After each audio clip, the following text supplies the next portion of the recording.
राधे राधे दोस्तों, मेरा नाम है अंजलि। आज का टॉपिक है चैप्टर 1 का टॉपिक 3 चार्टर एक्ट्स ऑफ 1813, 1833 और 1853। आज मैं आपसे एक कहानी शेयर करना चाहती हूँ। एक ऐसी कंपनी की कहानी जो इंडिया आई थी सिर्फ ट्रेड करने के लिए, पर उसका गोल सिंपल था, प्रॉफिट। लेकिन धीरे धीरे वही कंपनी इंडिया को एडमिनिस्ट्रेशन चलाने लगी। अब क्वेश्चन ये आता है, ये ट्रांसफॉर्मेशन कैसे हुआ? इसका जवाब मिलता है चार्टर एक्ट्स ऑफ 1813 और 1833 और 1853 में। चलिए देखते हैं कैसे एक trading corporation step by step एक सेंट्रलाइज एडमिनिस्ट्रेटिव अथॉरिटी बन गई। अब हमारा चैप्टर 1 एक तरह से इसका बैकग्राउंड, क्रैक द मोनोपोली। इसकी थीम थी crack the monopoly. Charter act of 1813 तक ईस्ट इंडिया कंपनी का ट्रेड पर मोनोपोली था। वो इंडिया में सिर्फ अपने प्रॉफिट के लिए काम कर रही थी। लेकिन ब्रिटेन में क्रिटिसिज्म स्टार्ट हो गया इसके बारे में। ब्रिटिश मर्चेंट्स बोले, सिर्फ एक कंपनी क्यों ट्रेड करे? पार्लियामेंट ने भी कहा, हमें सुपरविजन चाहिए। और यहाँ से पहला क्रैक पड़ गया। अब उनके प्रोविजंस में क्या क्या प्रोविजंस आए इस एक्ट में? चार्टर एक्ट 1813 ने कंपनी की मोनोपोली तोड़ दी, लेकिन टी और ट्रेड विद चाइना बच गया। क्रिश्चियन मिशनरीज को एंट्री मिली। और सबसे इंटरेस्टिंग क्या हुआ कि 1 लाख पर ईयर एजुकेशन के लिए दिया गया। ये पहली बार था जब स्टेट ने एजुकेशन में ऑफिशियली रोल दिया। क्या बात है। अब हम इसके सिग्निफिकेंस पढ़ते हैं, इसकी क्या इम्पोर्टेंस थी। मैं बताती हूँ कि इसकी क्या इम्पोर्टेंस थी उनके लिए। यह एक छोटा लग सकता है, लेकिन यहाँ से कंपनी के कॉमर्शियल पावर का डिक्लाइन स्टार्ट हो गया।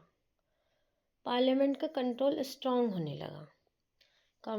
कंपनी की जो कॉमर्शियल पावर थी उसका जो डिक्लाइन वो कम होने लगी, और तो पार्लियामेंट्री का जो कंट्रोल था वो स्ट्रॉन्ग होने लगा।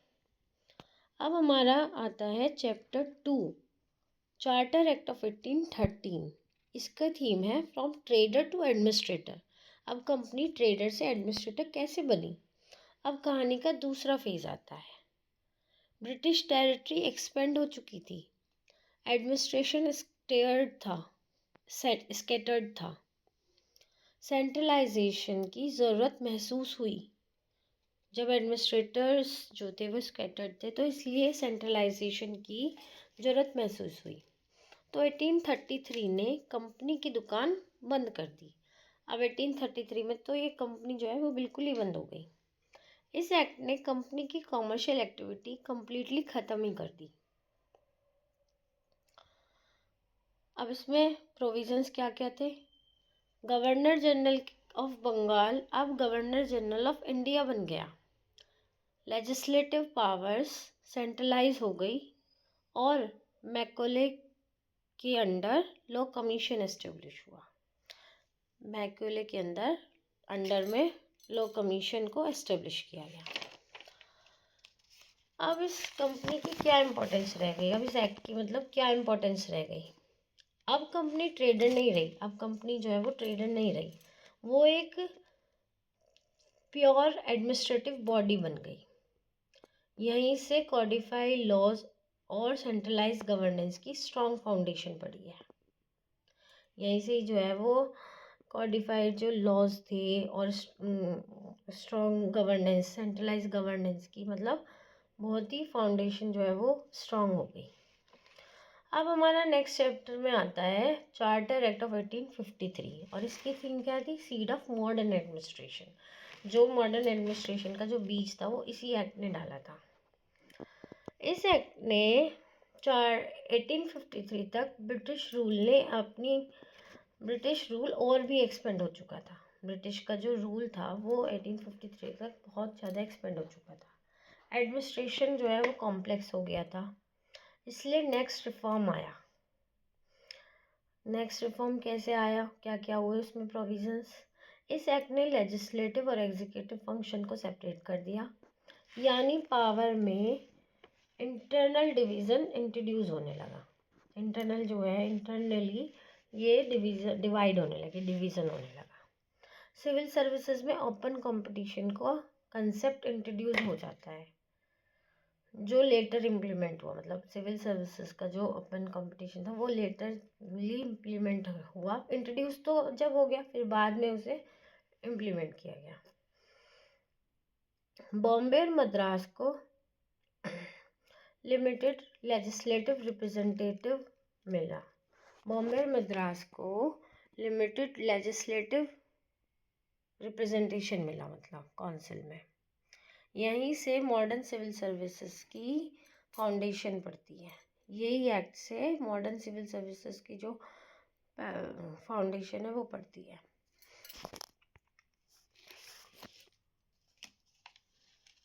अब इसमें वही इसकी इम्पोर्टेंस क्या थी,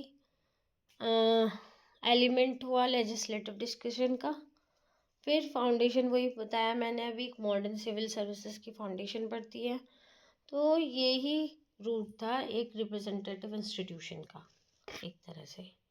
अगर हम अब कंपैरेटिवली इन तीनों एक्ट्स को देखें, तो तीनों एक्ट्स को एक साथ देखें तो क्या हम देखते हैं कि 1813 में मोनोपोली वीक थी, 1833 में बिजनेस ख़त्म कर दिया, और 1853 ने एडमिनिस्ट्रेटिव स्ट्रक्चर को मॉडर्न शेप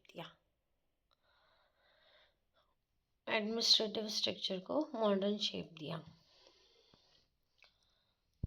फिर ओवरऑल सिग्निफिकेंस क्या आती है कि चार्टर एक्ट ने ग्राउंड प्रिपेयर किया गवर्नमेंट ऑफ इंडिया एक्ट 1858 के लिए। ये कॉन्स्टिट्यूशनल इवैल्यूएशन का ट्रांजिशनल फेज था। यहीं से ईस्ट इंडिया कंपनी का कमर्शियल चार्टर एक्ट ऑलमोस्ट ख़त्म हो गया और एडमिनिस्ट्रेटिव अथॉरिटी स्ट्रांग हो गई। ये एक ग्रेजुअल ट्रांजिशन था, प्रॉफिट से पावर तक का और पावर से रेगुलेशन तक का। पर हम देखते हैं, was it is real reforms? क्या ये एक रियल रिफॉर्म था हमारे भारत के लिए, हमारे इंडिया के लिए? लेकिन एक इम्पॉर्टेंट सवाल ये आता है कि क्या इंडियंस को इसमें पावर मिली थी? कोई लिमिटेशंस थे ये हमारे इंडिया के लिए? तो लिमिटेशंस थे ये कि हमारे इंडिया में इसमें कोई भी पावर नहीं मिली थी, रिप्रेजेंटेशन ऑलमोस्ट नहीं था, रिस्पॉन्सिबल गवर्नमेंट इंट्रोड्यूस नहीं हुई थी। इन रिफॉर्म्स में डेमोक्रेसी नहीं बाकी थी। कॉलोनियल कंट्रोल का स्ट्रेंथन किया था, कॉलोनियल कंट्रोल को ही स्ट्रेंथन किया था। नेक्स्ट हम देखते हैं मेंस का वैल्यू लाइन। अब ये एक बहुत ही इम्पोर्टेंट लाइन आती है हमारी मेंस में, इसे हम डायरेक्टली हमारे आंसर में रिप्रेजेंट कर सकते हैं। तो लाइन है, the charter act represent the transitional phase in which the east India company evolve from a trading corporation into a centralised administrative authority under parliamentary supervision. Charter acts जो हैं वो represent करते हैं वो उस फेज़ को जिसमें ईस्ट इंडिया कंपनी जो है इवॉल्व होती है ट्रेडिंग कॉर्पोरेशन से सेंट्रलाइज एडमिनिस्ट्रेटिव अथॉरिटी में, किसके अंडर? पार्लियामेंट्री सुपरविजन के अंदर। तो अब इसका हम कंक्लूजन देखते हैं। इस प्रकार अगर हम पूरी कहानी को देखते हैं, इन तीनों चार्टर एक्ट्स में सिर्फ लीगल डॉक्यूमेंट्स नहीं थे, ये एक ग्रेजुअल ट्रांसफॉर्मेशन की कहानी थी। 1813 ने कंपनी को कमर्शियल डोमिनेंस को वीक किया, कंपनी की कमर्शियल जो डोमिनेंस थी उसे वीक किया। 1833 ने उसे एक प्योरली एडमिनिस्ट्रेटिव बॉडी बना दिया। 1853 ने मॉडर्न गवर्नेंस और सिविल सर्विसेज की फाउंडेशन रख ली। लेकिन ये ट्रांसफॉर्मेशन इंडियंस को एम्पावर के लिए नहीं था, बल्कि कॉलोनियल एडमिनिस्ट्रेशन को स्ट्रेंथन करने के लिए था।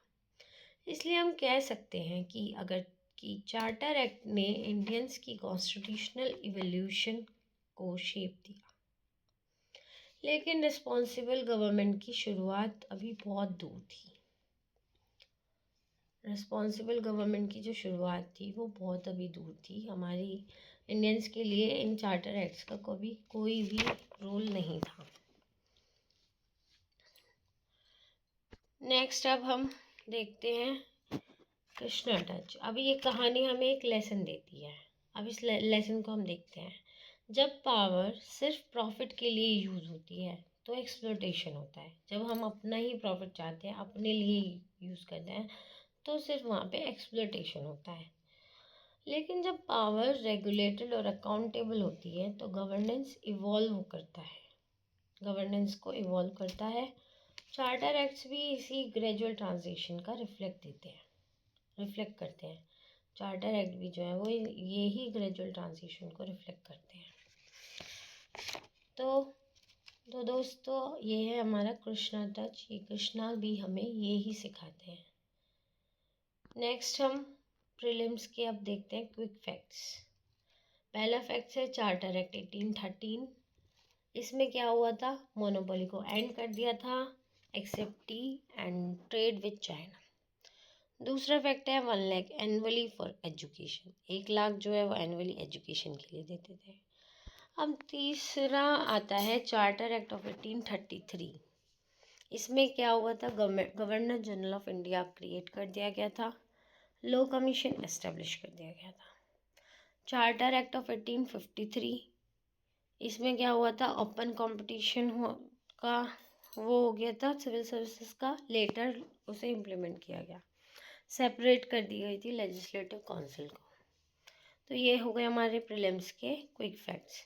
इन्हीं से हम प्रीलिम्स, और इसीलिए हम ये प्रीलिम्स और मेंस की इंटीग्रेटेड तैयारी कर रहे हैं, और इन्हीं से हमारे जो भी क्वेश्चन बनेंगे वो इन्हीं से ही बनेंगे। तो आज के लिए इतना ही। आज की वीडियो में अगर कुछ भी आपको अच्छा लगा हो या कोई भी आपकी क्वेरी हो तो आप मुझे कमेंट कर सकते हैं। इसलिए दोस्तों चलिए, थैंक यू दोस्तों, आपने मुझे इतना समय दिया। Thank you so much, thank you. आज के लिए इतना ही। Thank you so much. Radhe Radhe, जय श्री कृष्णा।